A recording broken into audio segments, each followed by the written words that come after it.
point in my life, I've had the privilege of waking up in Paris 62 times. It's not something I will ever take for granted. In fact, I rolled over in bed this morning and just immediately started counting all of the things that I was grateful for. The list could have gone on forever. I didn't come here until I was 25, but when I was young, I had a Paris-themed bedroom. Looking back at it now, I don't even think it was Paris that I admired, but more so the life that a city like Paris could offer. For me, it symbolized a creative life, a fashionable life, and a life where everything is romantic. Now Paris makes me feel ambitious in a different way. It symbolizes opportunity, open ends, and the vastness of not only what I could accomplish, but what I could be and how I could feel. Paris is an ecosystem which thrives on the constant disruption of unexpected paths.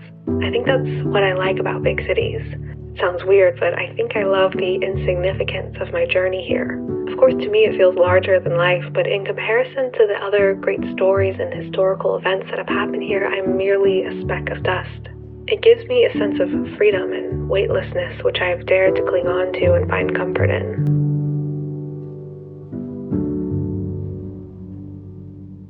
Hello guys, welcome back to another vlog. Today I wanted to film a cozy Sunday morning vlog in Paris. I am back in Paris for a few days before I leave. Honestly, I wasn't planning on filming another video here for this travel series, but I got to this apartment a few days ago. I just absolutely fell in love with this apartment and I feel so inspired by my surroundings that I was like, why not just film one more little cozy morning routine sort of a vlog. Not really routine, of course, just like a little romanticized morning in Paris while I'm in this beautiful apartment. The past 2 days I have just been hibernating in this apartment. I feel like, you know, most of my travel vlogs are a little bit go, go, go. I'm seeing a ton of different things. I'm doing a lot of different stuff.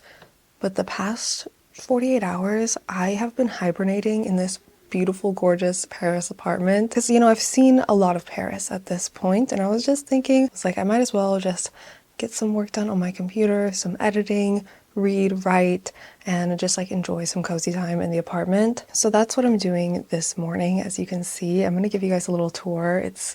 This is probably my favorite place I've stayed in Paris. Later this morning, I'll probably go out and get a croissant and some coffee, just because I feel like that is just an obligatory thing to do for a Sunday morning in Paris, of course. The apartment that I'm staying in has these two big windows. I'm sure you guys saw in the B-roll, but I've never stayed in an apartment that looks out onto the street. All the apartments I've rented have been like little courtyard views, but this one you can see a view of the street, and I think it's so romantic. You can open up the windows. It's just like a classic Parisian apartment, you know? It's a little strange because I feel like people, like the windows are completely open. I feel like I'm just like out there for everyone to see. But yeah, let me take you off the tripod and show you around a little bit. Okay, we're starting at the beginning here. Here's the door. So you walk in. I'm gonna flip my camera around. It's like this little hallway with a rug. Right here in front of the door is just a bathroom. And then you walk down the hallway a little bit.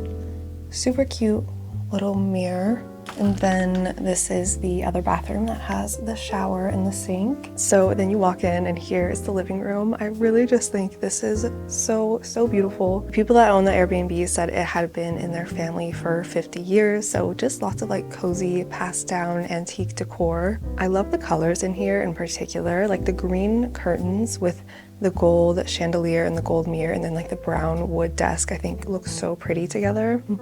So we have two windows over there that overlook the street, a beautiful bookshelf and desk right there, very cozy couch and coffee table. Over here there is a fireplace, and it's a super easy to use fireplace. I just turned it off for filming so that you guys can't hear it, but I'm about to turn it back on in a second. There is a table over here with some really pretty frames, a little piano here. I was trying to make it work earlier. I think I need to like turn a knob or something because I was trying to practice a little bit. I have very novice piano skills, but like the key A doesn't really work, so it's hard to practice anything. But it's a super pretty piano. Over here we have a kitchen. Basically has everything you need. I feel like I've just been doing like ads for Airbnb these days. Like I promise this is not sponsored. I just like to show you guys, and I'll link this one down below.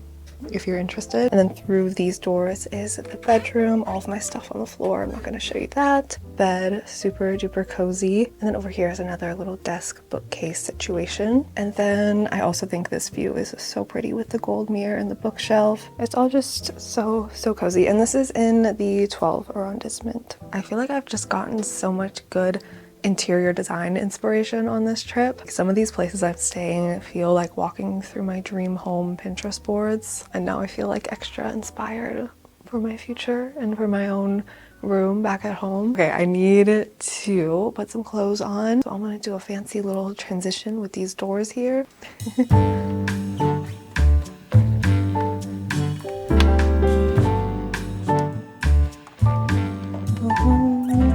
Ta-da! You know, it's a beautiful sunny day in Paris when I pull out this look. I've been outfit repeating this look majorly throughout this trip. Like I've probably worn it 6 times at this point. I love it. It's a classic look. It's really comfortable. It's really cute. And I feel like it's just the perfect little Paris outfit. Top is Reformation, pants are Reformation, bag is thrifted at a flea market in Paris. Shoes are from 7 or 9. That's my outfit for the day, except I'm not leaving the apartment yet.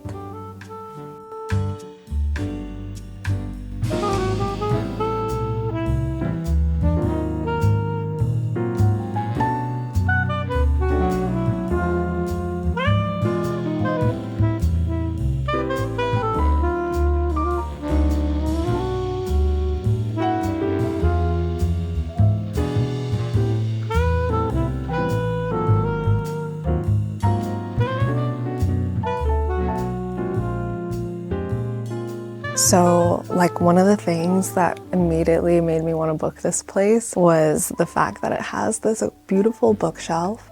And not only is it a beautiful bookshelf, but it's filled with books, of course, as you can see. And most of them are in English.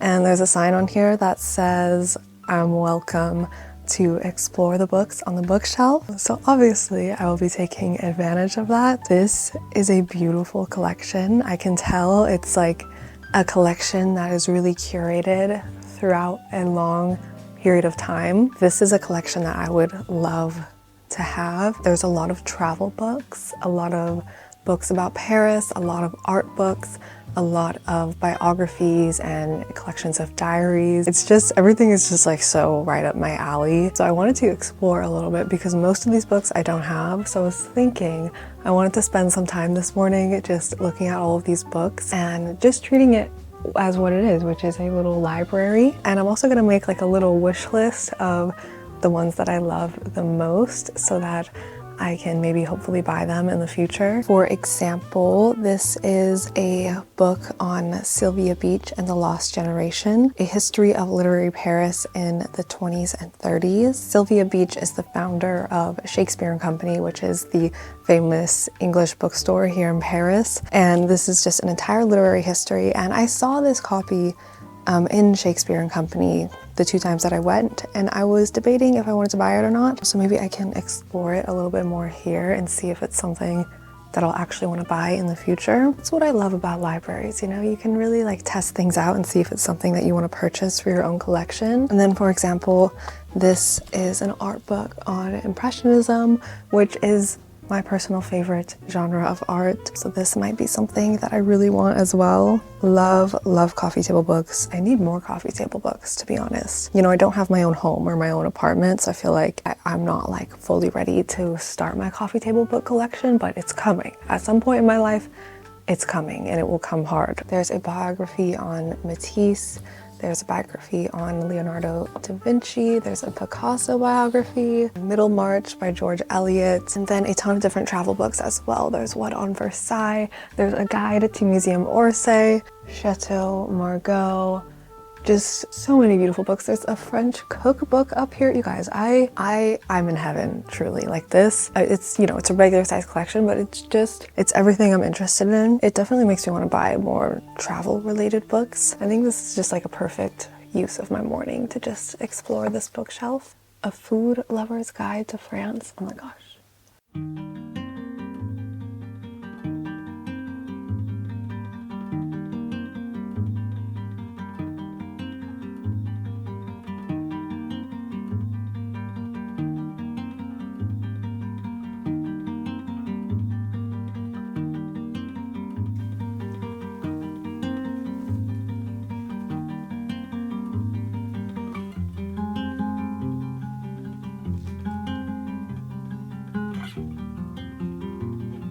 There is this book called Mastering the Art of French Cooking by Julia Child, and there's a section in here all about French soup. There's a soup in here that isn't an onion soup. I'm not a fan of French onion soup personally. It's a little bit too salty for me, but this one here is a soup à la pomme de terre, saffron flavored garlic soup with potatoes. I need to get more soup recipes in my repertoire.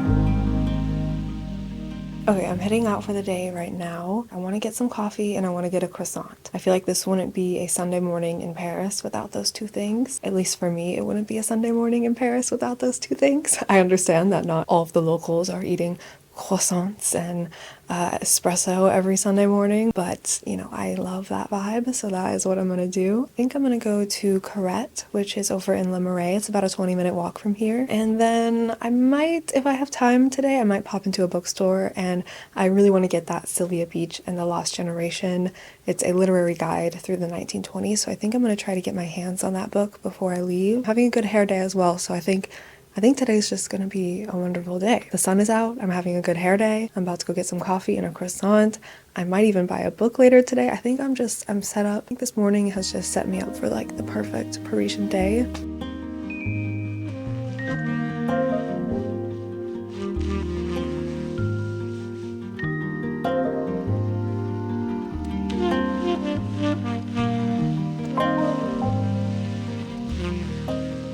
I actually ended up going to Café de Flore because it's on my list of things I wanted to do before leaving Paris. So I sat for a quick espresso and an obligatory morning journal session.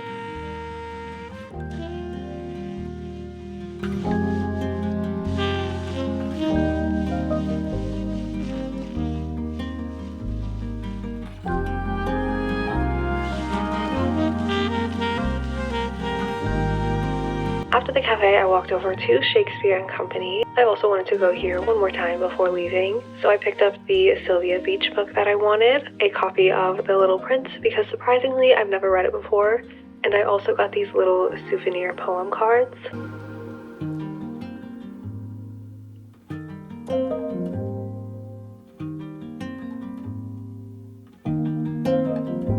Thank you guys for spending the morning with me. I hope you have a lovely day or night, whenever and wherever you're watching this.